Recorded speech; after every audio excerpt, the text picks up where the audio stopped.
Shakira nauri okay umva nyine umva kubwire reka kunyine ngaza mwana ngo nuko bakubugana urumva noneho sasa mfite sister wanje w'ikigali agiye kuza kunsura urumva kandi sinamenya kwa mabuje abazi ko nagafashe hano mu mujyi umva ndashaka ko tumwakira neza nashakaga ko ntizi inzu rero yiwanyu niyo papa watari nza ndakugurira ibiraha 5 n'amandaza 5 ubwo si 10 sura biryo ukabimara ugasanya n'inshuti zawe nushaka nabo mbona zongera ariko nizi nzu warusako rwawe uceceke aho uvuge yuko naguteye inzu siko gahunda imeze kako ariyo tumwakire neza umva turabanya Kigali buzuye ku babyeyi bombi baturabanya Kigali batavangiye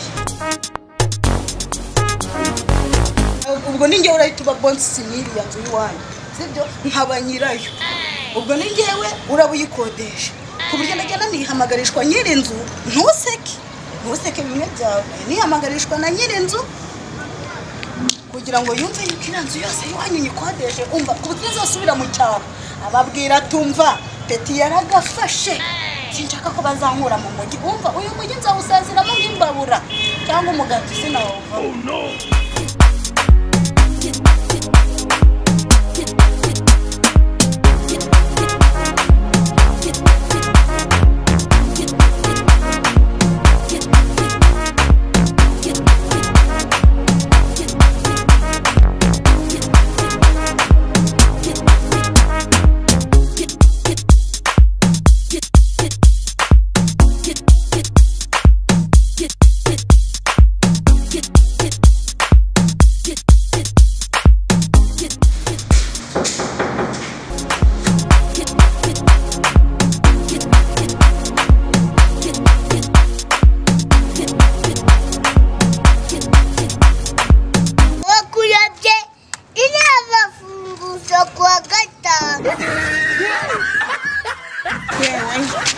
bana bo mu muti barasuzugura tabana ufite amahane reka ndakuri imbwa zize zigina kanitende nite kumuhamagara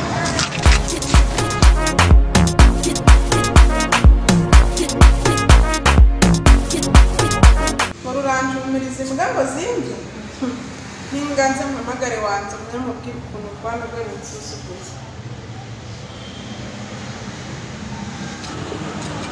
Allô? Allô? Oui, Bitez.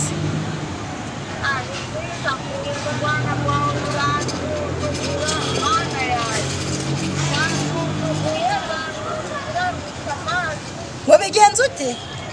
Zukundumbuye n'urwana rwawe rukanzuzugura ngo rugiye kunjumereza imbwa ngo zindye.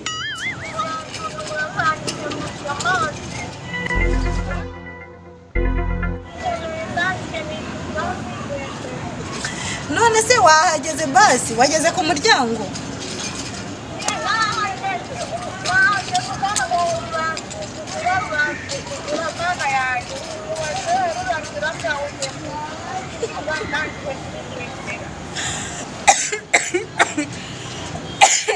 Yewe temukunde bembe mbagaze abanyamugi bari kunguba barimo barandeba. Reka nze nkurebe. Guma aho ngaho.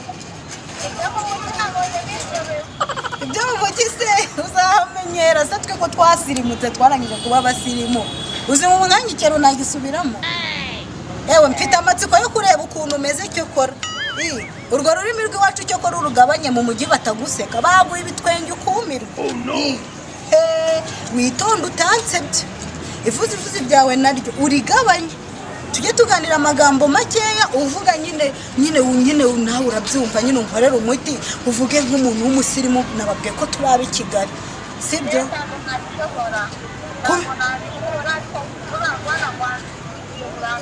nyine uretse uramunyereka uwo mwana gusuzuga ariko umva ayo magambo uze kuyagabanya ndaje murebe sibyo